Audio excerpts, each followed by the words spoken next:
আজকে তোর রেজাল্টের কথা, তোর রেজাল্টের খবর কি? খুবই খারাপ মা। কততম হয়েছিস? 40তম। কি 40তম? তোকে এত টাকা দিয়ে পড়াশোনা করিয়েছি কি তুই 40তম হওয়ার জন্য?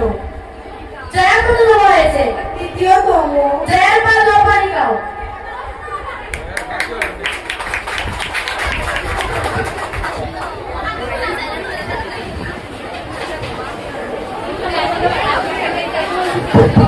মা মা আমি স্কুল থেকে এসেছি। আচ্ছা আর শুনলাম তোর রেজাল্টের খবর, রেজাল্টের খবর কি? আচ্ছা বাদ দে, আগে বল পাশের বাড়ির জয়দের কি খবর? আর তুই? তাহলে তোর মাকে কত কথা শোনাতে হবে। আচ্ছা ঠিক আছে তুই যা, আমি তোর মাকে কিছু কথা শুনিয়ে আসি। ওই আসতে লাগবে তোমরা।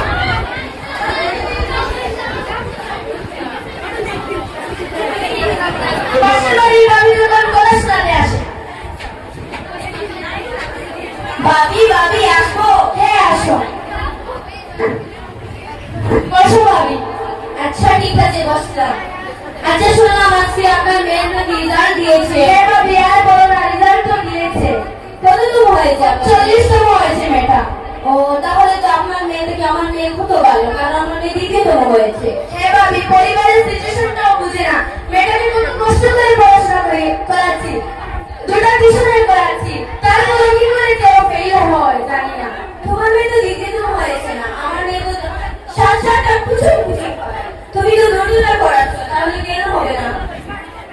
আপনাদের তো আমার মেয়ে তো শুধু বড় ডাক্তার ইঞ্জিনিয়ার হওয়ার স্বপ্ন দেখে, রোজ রোজ খাওয়াতে বসে মা বলবে ও ডাক্তার হবে, ইঞ্জিনিয়ার হবে, সব কিছু নিয়ে আলোচনা করে। আমার মেয়ে তো মেয়েকে এসব বুঝাতে পারি না। তাকে যদি আমি বলি তুই ডাক্তার ইঞ্জিনিয়ার স্বপ্ন দেখ, সে বলবে মা শুধু তো ডাক্তার ইঞ্জিনিয়ার হলে তো হবে না, কিছু তো প্রকৃত মানুষ হতে হবে। তাকে আমরা বুঝাতে পারি না।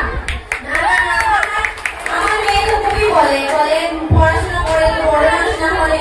আচ্ছা আমি আসি, মানুষ তো ফোন করবে না, ওদেরকে তো বলতে হবে আমার মেয়ে 2য়তম হয়েছে। হ্যাঁ ভাবি যান, ঠিক আছে। সবাইকে তো আমি মিষ্টি খাওয়াতে হবে। আচ্ছা আমি